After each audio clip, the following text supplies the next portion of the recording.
In questa puntata siamo in compagnia di Federica Luser, che è una delle curatrici, assieme a Michela Messina e a Alessandra Tidia, della mostra L'Eterno Femminino, che è in programma al Museo Sartorio fino al 1° di dicembre. Intanto, qual è, Federica, il concetto alla base della mostra? Il concetto alla base è il fascino discreto. Noi abbiamo voluto raccontare Trieste in uno dei suoi aspetti peculiari, ovvero il suo fascino discreto, attraverso lo stesso fascino, un po' perturbante anche o conturbante, delle sue donne, dipinte dagli artisti triestini. Quanto tempo ci avete impiegato per intanto concepire la mostra? Cioè, come funziona? Anche per raccontare un po' ai nostri telespettatori come si arriva ad un'esposizione. Allora, noi abbiamo incominciato più o meno un anno fa,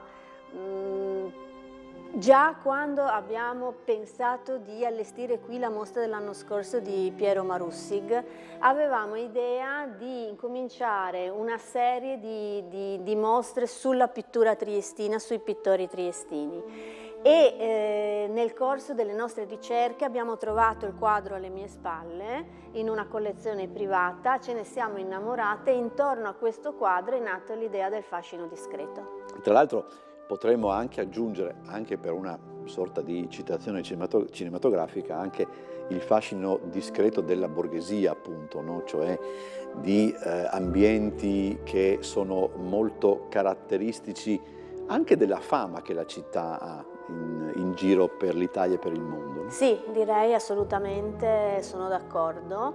E se poi appunto venite a vedere, chi viene a vedere la mostra se ne renderà conto, tutte le opere sono legate a quello che potremmo definire il realismo borghese. E gli artisti lo declinano in modo diverso perché la loro diciamo, creatività e la loro esperienza artistica nasce in luoghi diversi. Noi sappiamo che qui a Trieste non c'era un'accademia e quindi ovviamente dovevano andare a studiare fuori da qui. Chi andava a Venezia, chi andava a Vienna, chi andava a Monaco, moltissimi si spostano a Firenze, molti avranno la possibilità di andare a Roma, perché qui alla fine dell'Ottocento esisteva la Fondazione Rittmeyer che offriva delle borse di studio per andare a Roma a immergersi nella classicità. Quindi ogni artista, sono 21, ogni artista ha un'esperienza diversa e però dialoga perfettamente con il suo vicino di pannello in questo caso.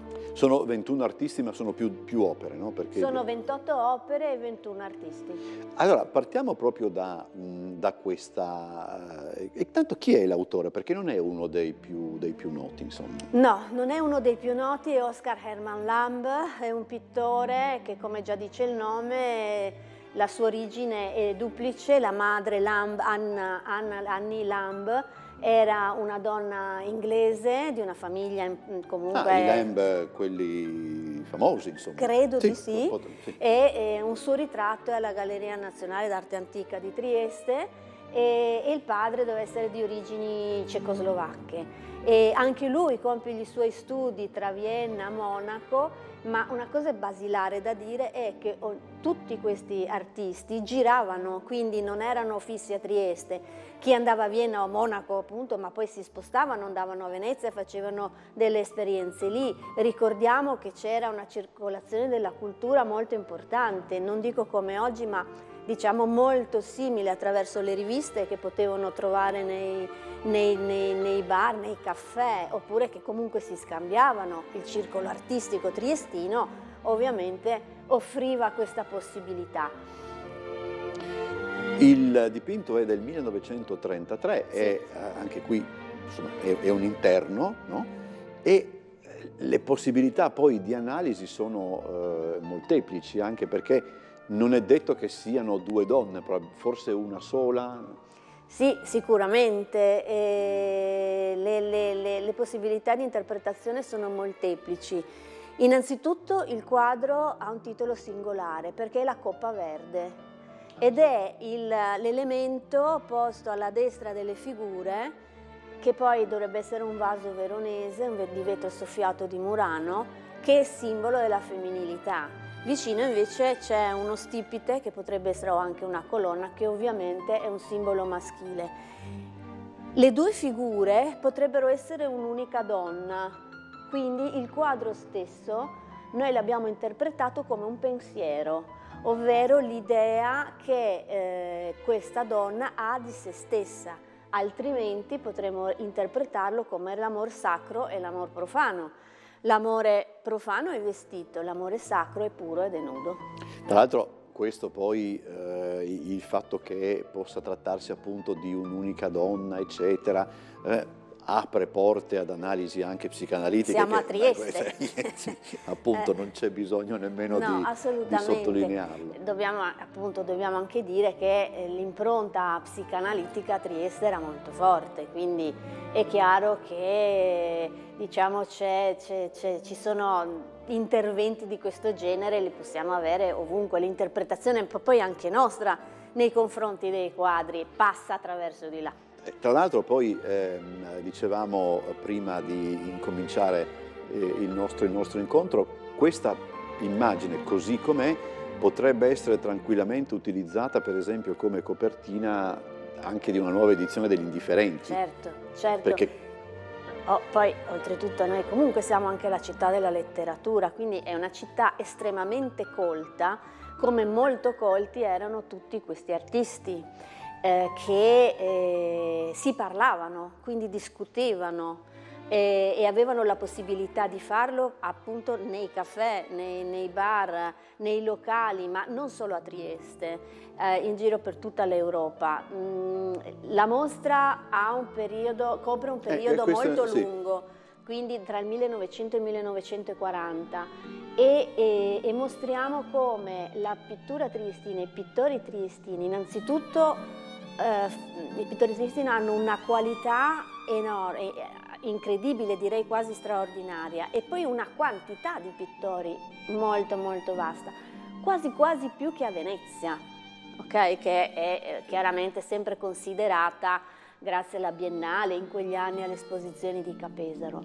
Ma dicevo, loro si incontravano e avevano la possibilità anche di esporre non soltanto a Trieste, al circolo artistico, poi le mostre provinciali, sindacali, eccetera, ma sono tutti artisti presenti nelle più importanti mostre internazionali, da Monaco, dal Gaspala alla Biennale di Venezia, all'Esposizione Nazionale Giovanile di Napoli, per esempio, alla Secessione, e diciamo fino agli primi anni 10, in alcune occasioni, dove esponevano gli artisti? In quale sala esponevano gli artisti triestini? Nella sala regionale? No, nella sala triestina. Okay, quindi, sì. Una delle nostre idee, diciamo, siamo fermamente convinte, tutte e tre curatrici, che si possa parlare veramente di una scuola triestina, cosa di cui non si è mai parlato. Voi avete scelto di non procedere in maniera cronologica, no? Nell'esposizione. Io so già la risposta, però devo comunque fare la domanda. Perché? Perché abbiamo voluto che fossero le donne ritratte a parlare tra di loro e a parlare allo spettatore, al visitatore. Ed effettivamente, entrando nelle due sale che sono state allestite, una al primo piano del Museo Sartorio e una al secondo, ci si renderà conto come queste donne non vi stacchino gli occhi di dosso e dimostrino la propria dignità, la propria, come dire, il loro essere autonome, volitive. Nessuna di loro abbassa gli occhi, vi guardano senza nessun problema e nessun pudore, e come ci si aspetta da quella che è la donna triestina e come è ricordata normalmente la donna triestina. Questo poi parliamo dopo, magari sistemandoci vicino ad un altro dipinto abbastanza significativo.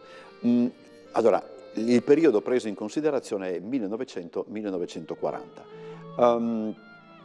In questi 40 anni si nota comunque un'evoluzione, un passaggio, eccetera, oppure non è nemmeno questo il senso stesso della mostra? Allora, i passaggi ci sono chiaramente per forza di cose.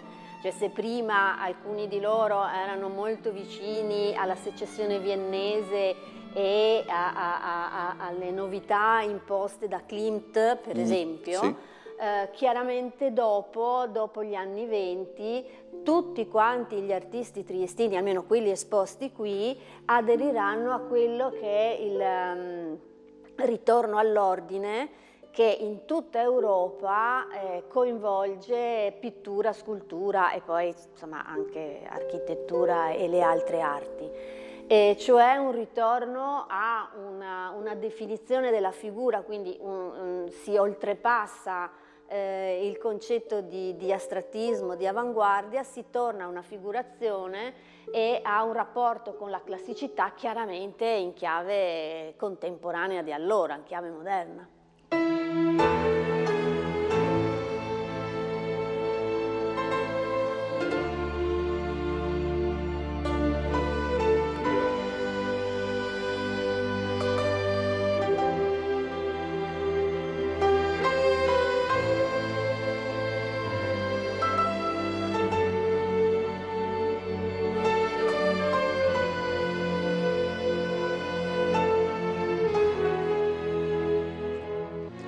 Avevamo accennato indirettamente prima a questo dipinto di Sofianopoulos, che è un'altra piccola gemma della mostra, no? Sì, è un quadro di proprietà della famiglia. Cesare Sofianopoulos non volle mai separarsene e raffigura Luciana Valmarin. Chi è Luciana Valmarin? Luciana Valmarin è considerata la femme fatale triestina degli anni '20, una donna scandalosa. Ebbe vari matrimoni, prima molto giovane con un certo Paolini, poi con un avvocato veneziano, Pantaleo, ma diciamo così nelle cronache è conosciuta come una possibile amante o comunque molto vicina a D'Annunzio. Beh, sì, lui sembra dietro l'angolo, per dire la verità, insomma. La dottoressa Messina, Michela Messina, ha scritto e ha studiato questa figura e quindi ha riportato in luce tutta una serie di episodi e comunque la vita travagliata di questa donna, che morì poi sessantenne, ahimè morfinomane, come accadeva spesso in quegli anni.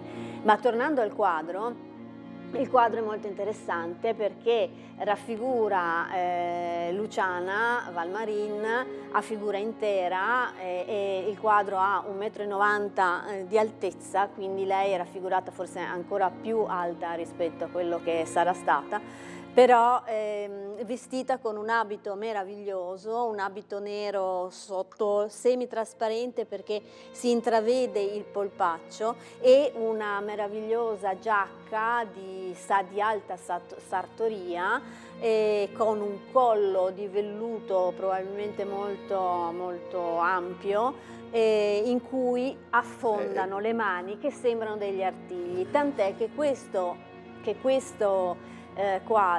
quadro è anche intitolato La vampira. E anche probabilmente per gli occhi cerchiati di blu.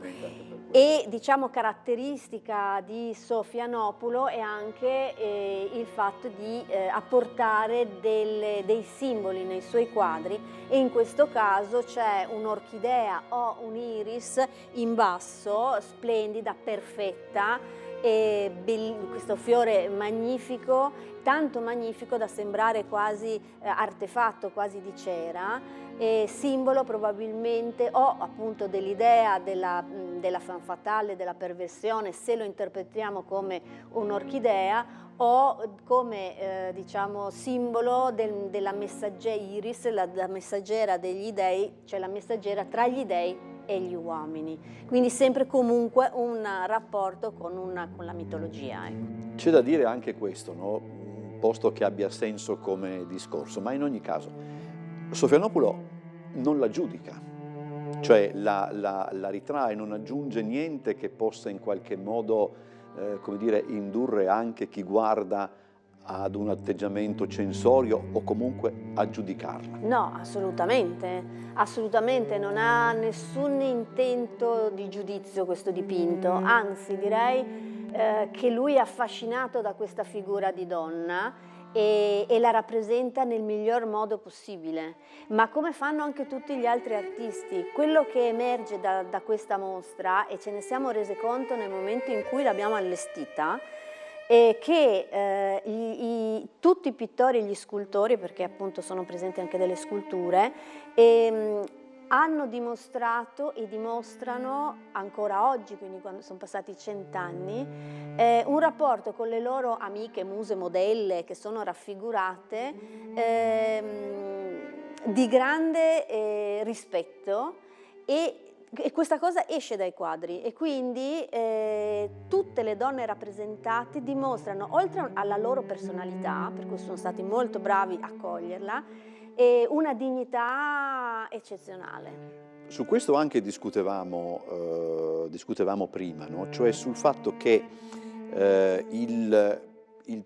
lo stereotipo o il prototipo della donna triestina è una donna che impone rispetto, forse non bellissima secondo i canoni, ma che comunque ha una, verrebbe da dire, mutuando il termine, una presenza scenica piuttosto importante, no? Assolutamente sì, sono perfettamente d'accordo, e questo è anche un po', se vogliamo, il senso della mostra e del fascino, il concetto di fascino discreto da una parte, che è quel fascino che è presente nella nostra città da sempre. La nostra è una città che si presenta senza voler ostentare la propria bellezza, è una città borghese, mediamente ricca, come lo è sempre stato, e quindi le donne rappresentate a loro volta rappresentano questo. E non solo, attraverso questo fascino discreto si riesce a capire come, appunto, come dicevo prima, come l'artista rispetta le donne che vengono ritratte, così fa sì che queste figure impersonino realmente il concetto di eterno femminino, cioè, come voleva Goethe, la donna rappresenta il tramite, il passaggio dalla carnalità della vita quotidiana e reale a un qualche cosa di più, a una spiritualità che eleva anche l'uomo, non solo se stessa ma anche l'uomo, verso questa spiritualità e questa idea di alterità, qualcosa d'altro. In conclusione dobbiamo ricordare che i dipinti e anche le sculture in mostra arrivano e dal Revoltella e da collezioni private. Sì, dal Museo Revoltella, dalle collezioni dei civici musei, dalla collezione d'arte della Fondazione CR Trieste e moltissime da collezioni private. Quindi via da qua tornano nelle loro case. Se posso aggiungere ancora una cosa, un valore aggiunto per questa mostra è il fatto di essere esposta qui. Perché? Perché le opere che si vedono sono opere, appunto, che sono state create per un ambiente familiare, per un salotto, certo, sì. per una stanza anche da letto, e quindi ritornano in una dimensione di dimora urbana come il Museo Sartorio, che fino a pochi decenni fa era effettivamente abitata, quindi è la, diciamo, oggi si dice la location, quindi il luogo perfetto per ospitare una mostra del genere. Non mi ricordo se l'ho detto all'inizio, ma comunque giova a ribadirlo, la mostra si può visitare fino al 1° aprile, con quali orari? Gli orari sono da giovedì a domenica, dalle 10 alle 5, orario continuato, l'ingresso è gratuito. Ci sono anche delle visite guidate il sabato, bisogna prenotare andando sul sito del Museo Sartorio, alla mail del Museo Sartorio, e tra breve arriverà un catalogo che quindi sarà la memoria storica, la memoria vera, reale, concreta di quello che abbiamo fatto qui, e sarà presentato a breve, ve lo diremo. Allora, grazie a Federica Luser, chiudiamo qui questa puntata di Trieste d'Arte e noi torniamo la prossima settimana. Grazie molte.